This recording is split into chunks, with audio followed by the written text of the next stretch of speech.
कितना भव्य, कितना सुंदर दृश्य है। प्रतीत होता है स्वयं प्रकृति उमा ने अपना श्रृंगार आरंभ किया है, जिसके कारण संपूर्ण ब्रह्मांड ने भी अपना नव श्रृंगार प्रारंभ किया है। मूषक जी, वो देखिए, ये मेघ कितनी सुंदर, कितनी मनोहर आकृतियां ले रहे हैं।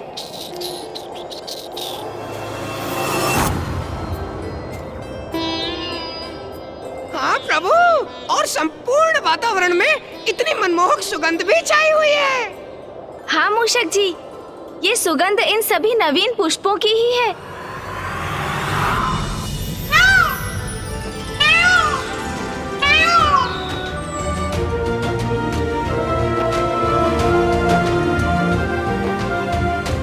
अद्भुत,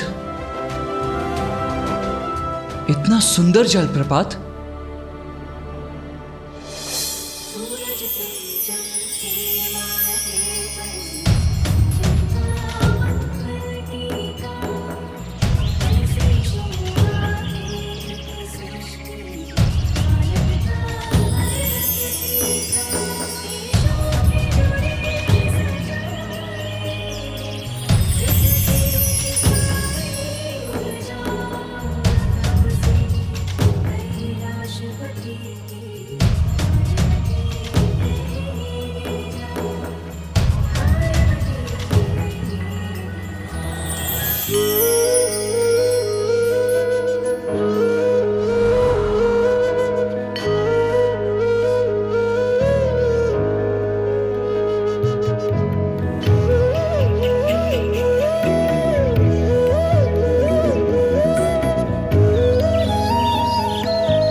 सब कुछ इतना सुंदर, इतना सजीव, इतना गुंजायमान हो गया है, जैसे प्रकृति ने स्वयं अपना श्रृंगार किया हो।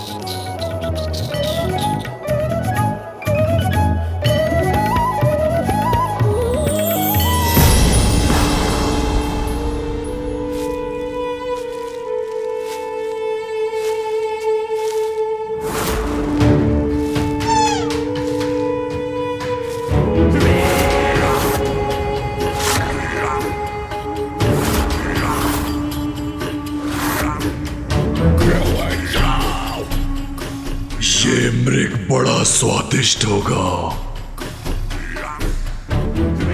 बहुत आनंद आएगा इसका आहार करने में।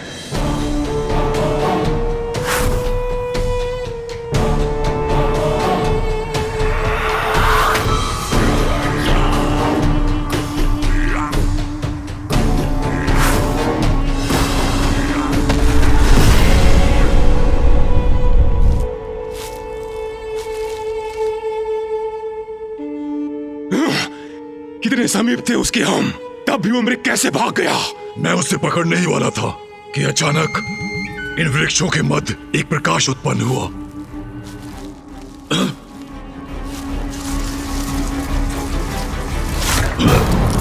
पुनः वही प्रकाश।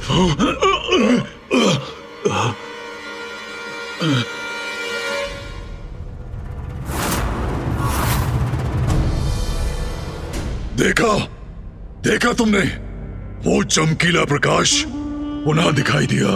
किसी ने हमारे आखिर का ध्यान भटकाया है, उसे वहीं जाकर दंड देना होगा। चलो।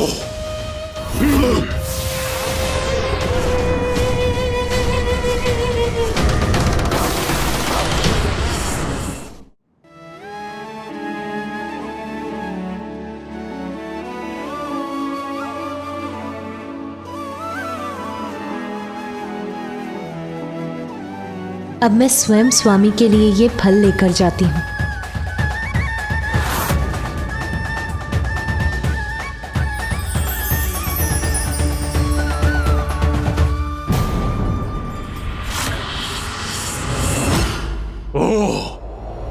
तो ये है वो स्त्री जिसके कारण हमसे हमारा भोजन दूर हो गया। अब तो इनसे अवश्य ही भेंट करनी होगी।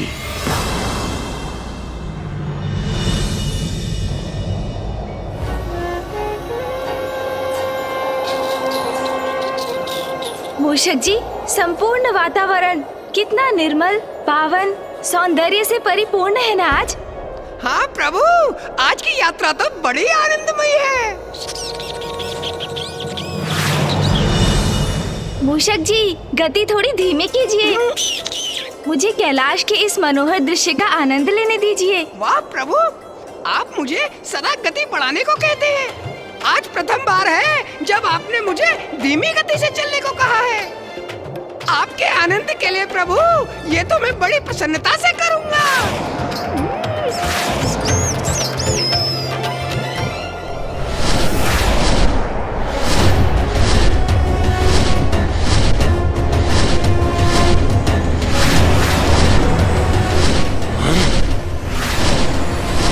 वो आकाश में क्या था? कुछ नहीं, मात्र एक मेघ है। कोई पक्षी होगा।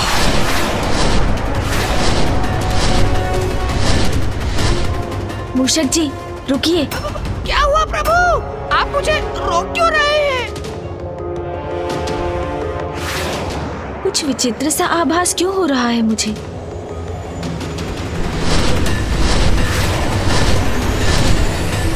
मूषक जी, यहाँ नीचे उतरना होगा आपको। जो आज्ञा प्रभु।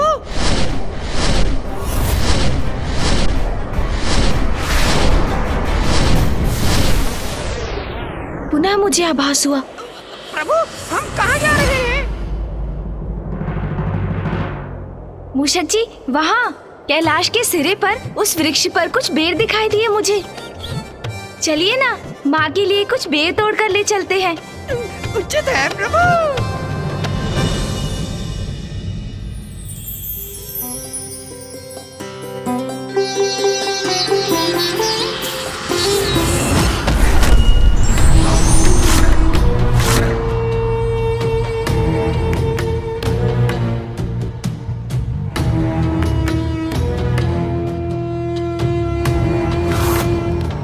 कहाँ गई वो स्त्री? मुझे तो यहाँ कोई दिखाई नहीं दे रहा। कौन स्त्री?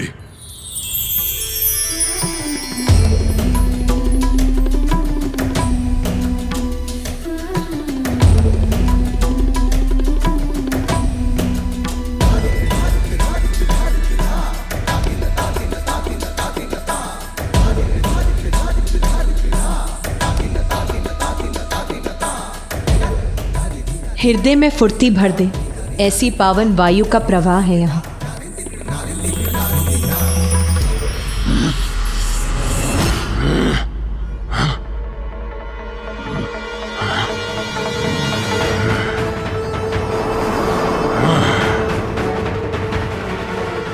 अद्भुत।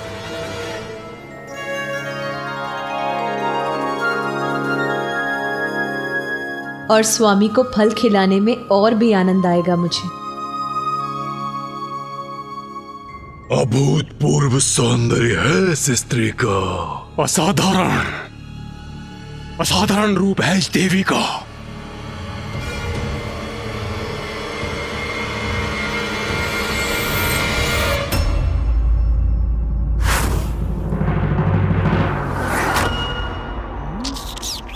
मूषक जी, माँ ये बेर पाकर प्रसन्न हो जाएंगी। मैं उन्हें अभी देकर आता हूँ। उचित है प्रभु। अद्भुत है इसका सौंदर्य। नेत्र नहीं हट रहे हैं इस देवी से।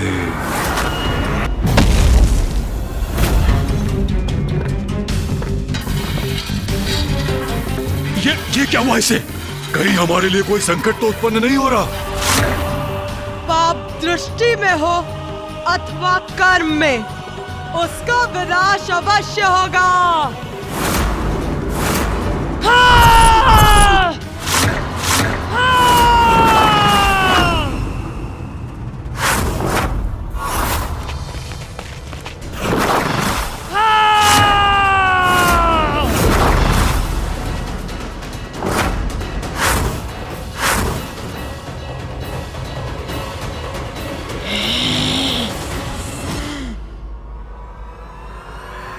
माँ,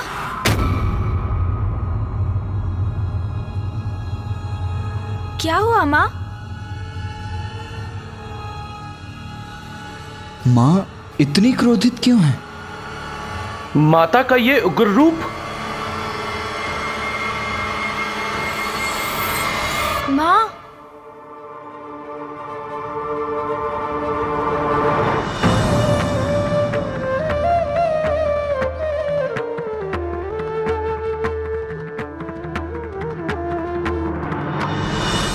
अरे पुत्र, तुम लौट आए।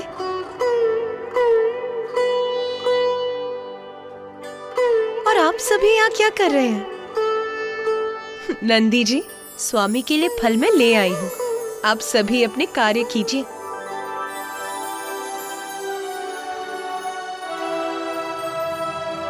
जो आज्ञा माता।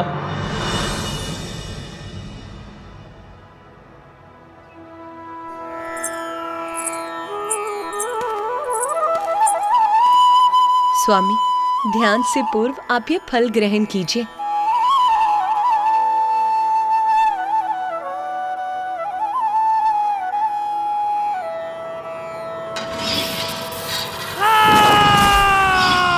अकारण तो कुछ नहीं घटता।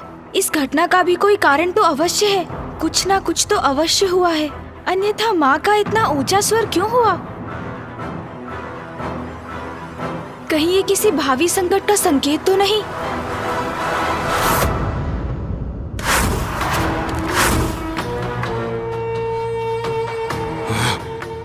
संकट है, अवश्य संकट है। हमें यहां से भाग निकलना चाहिए। निकल चले। नहीं, इसने हमारा आखेट गंवाया है और अब ये हमें भयभीत करने का प्रयास कर रही है, किंतु इतनी सरलता से मैं कहीं नहीं जाऊंगा। इसे यहीं मंडरा कर सताएंगे। पुत्र गणेश, पुत्र कार्तिकेय, क्या हुआ? तुम्हारे मुख पर ये चिंता की रेखा क्यों उभर आई? माँ, हम तो आपको लेकर ही चिंतित हैं। आप कुशल तो है ना?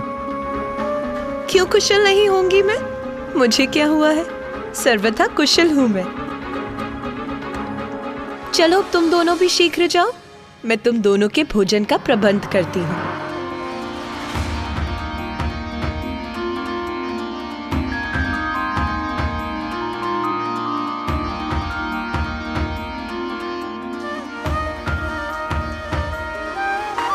मेरी चिंता अभी भी दूर नहीं हुई। मैं माँ को लेकर अभी भी चिंतित हूँ। कुछ तो है जो उचित नहीं है। मुझे माँ को लेकर भैया से बात करनी ही चाहिए।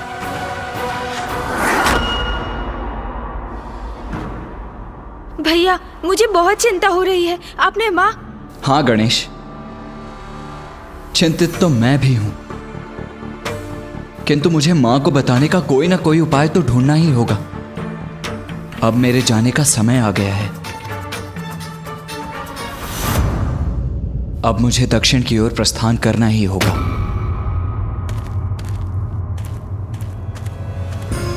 ओह, मैं तो भैया से माँ को लेकर चिंता व्यक्त करने जा रहा था, किंतु वो तो अपनी चिंता की ही बात करने लगे।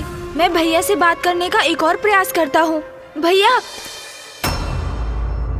भैया, भैया, वो बात नहीं है। मैं तो आपसे ये कहने जा रहा था कि पुत्र गणेश, पुत्र कार्तिकेय, कहाँ रह गए तुम दोनों? माँ से कैसे कहूं कि अब मेरा जाना आवश्यक है।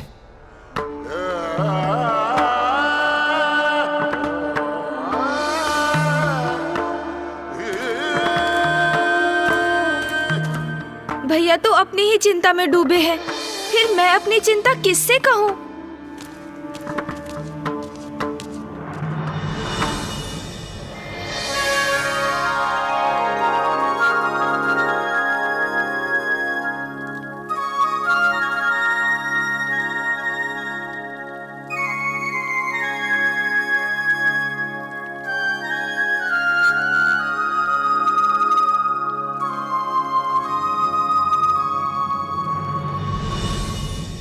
तोतला जी, दी माता। आप कुछ मिष्ठान का प्रबंध कीजिए। दी माते, अभी लाया। चलो पुत्रों, अब भोजन प्रारंभ करो। हाँ माँ। माँ अभी तो पूर्ण रूप से सामान्य है, फिर तब क्या हुआ था? इसके पीछे क्या कोई रहस्य है? क्या कोई संकट है जो अचानक अपना मुख उठाएगा? माँ, भोजन तो अत्यंत स्वादिष्ट है, आनंद आ गया। किंतु माँ, मुझे आपसे कुछ कहना है।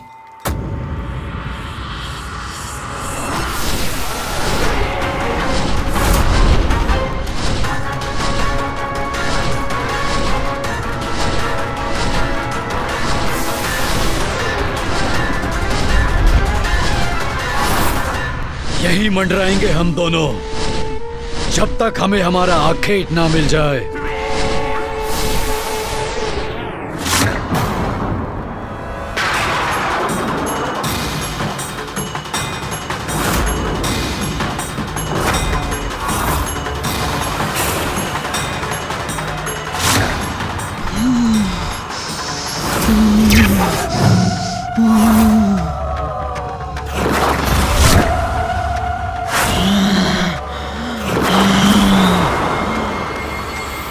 माँ, आपने मेरी बात पर कोई प्रतिक्रिया नहीं दी। मैं कुछ कहना चाह रहा हूँ, आप सुन रही हैं ना माँ? माँ पुनः शांत हो गई।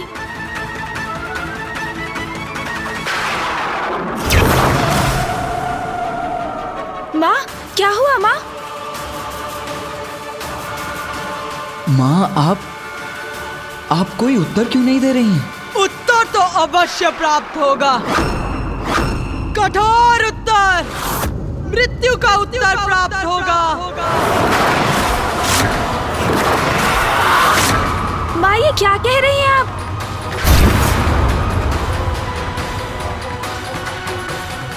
माँ, अरे क्या कर रहे हो तुम दोनों? भोजन के स्थान से ऐसे नहीं उठते। चलो तुम दोनों अपना स्थान ग्रहण करो, मैं तुम्हारे लिए शीतल पेय का प्रबंध करती हूँ।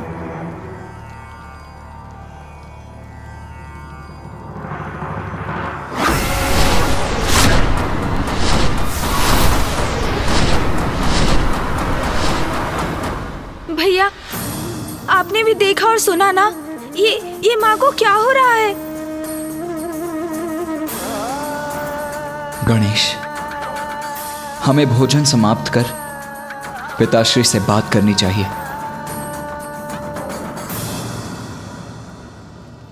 अरे माते, माते, ये दीदी माते, देता बनाए तीतल पे। देवी, कभी तो बाहर आओगी, तब हम तुम्हें अपने साथ लेकर जाएंगे।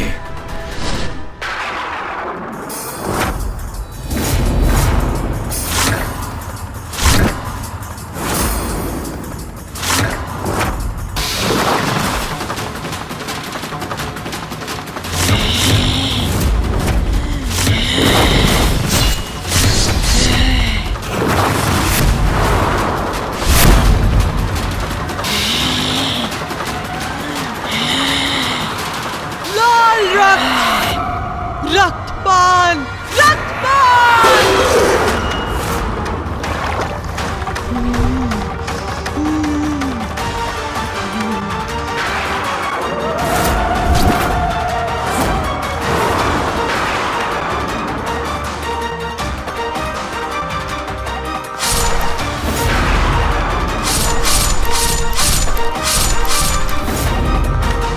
माते,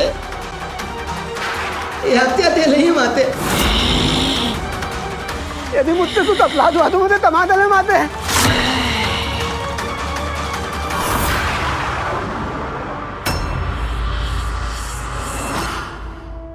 तोतला जी,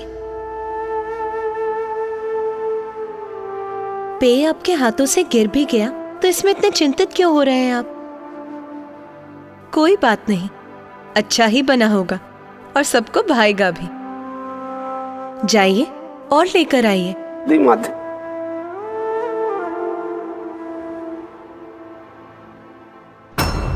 माता क्या ते दी लटपान तिता लटपान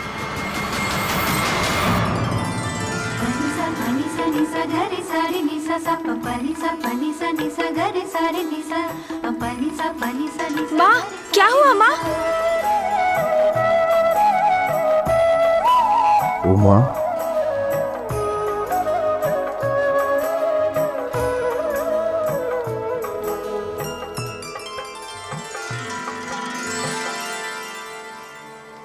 प्रणाम पिताश्री।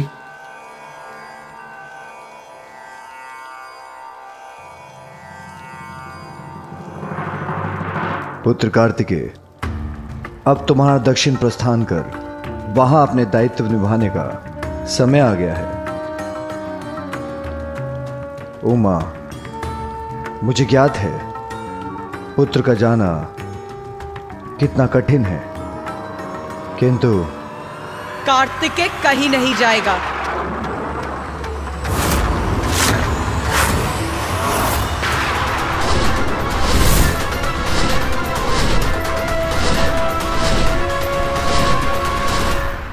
उमा,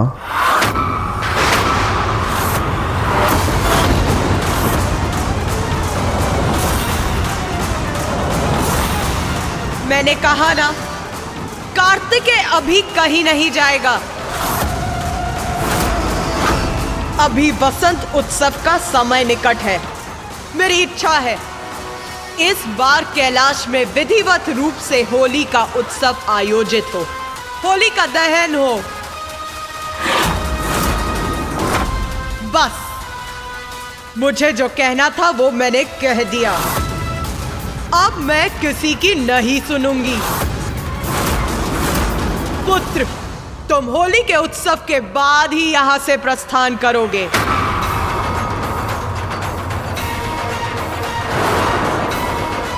माँ पिताश्री से इतने कठोर शब्दों में बात क्यों कर रही हैं?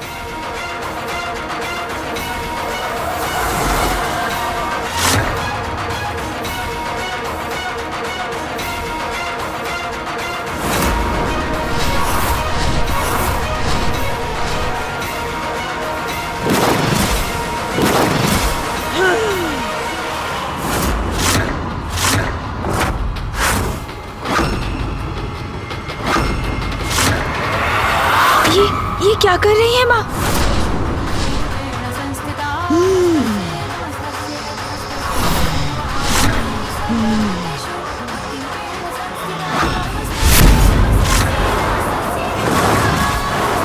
मृत्यु को प्राप्त होगा, मृत्यु को बचेगा नहीं, नहीं बचेगा।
अरे, आप सभी अभी भी यहाँ हैं?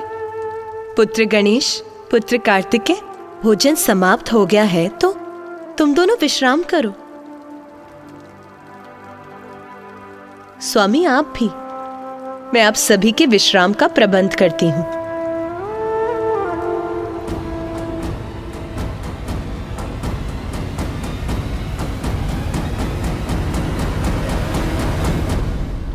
पिताश्री, माँ के इस असहज व्यवहार का क्या कारण है? मैं माँ को लेकर अत्यंत चिंतित हूँ पिताश्री। ये अचानक क्या हो जाता है उन्हें? कभी इतनी शांत और सौम्य रहती है और कभी इतनी कठोर क्यों हो जाती है?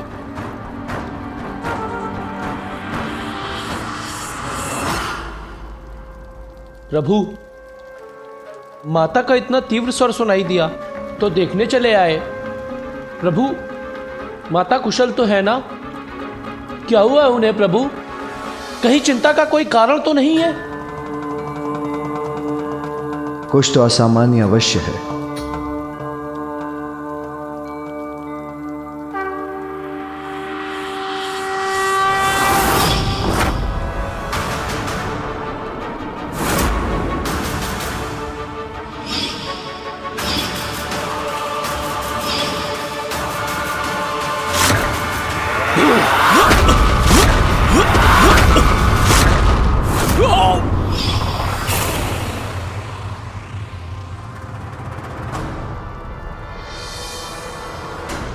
क्या हुआ पिताश्री?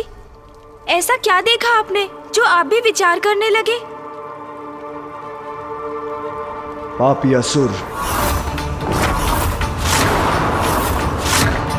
अतुल, कोणता अतुल? अब तेलात में कोणता अतुल आता है? असुर, अभी जाकर अंत करता हूं उसका। पुत्र कार्तिकेय,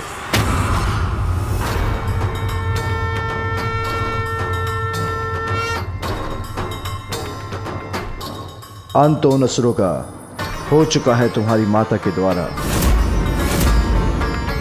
कदाचित संपूर्ण दिवस इन असुरों से उत्पन्न संकट का आभास होता रहा है तुम्हारी माता को। यही कारण है उनके व्यवहार के बदलने का।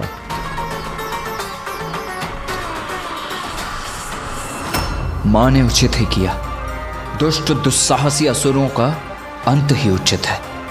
असुरों का अंत हो चुका है, तब तो माँ को शांत हो जाना चाहिए था, किंतु वो तो अभी भी अशांत है। कहीं ये असुर किसी अन्य संकट का संकेत तो नहीं?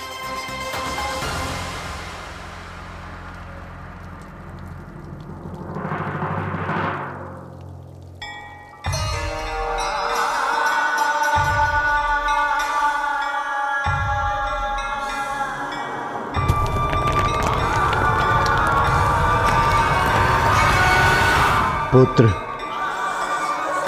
जिस शिलाखंड के वार से तुम्हारी मां ने उन असुरों का वध किया है, वो शिलाखंड पृथ्वी पर गिरने के बाद शिवलिंग के रूप में स्थापित हुआ है।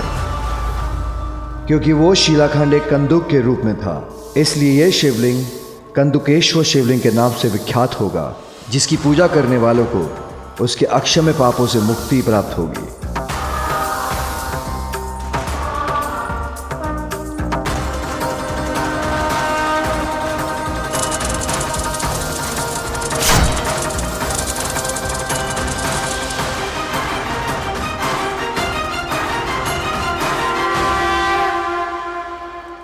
पिताश्री, संसार में जब कोई बुराई भी छाती है तो आपकी और माँ की लीला से उस बुराई का अंत संपूर्ण जगत के लिए आशीष बनकर ही उभरता है।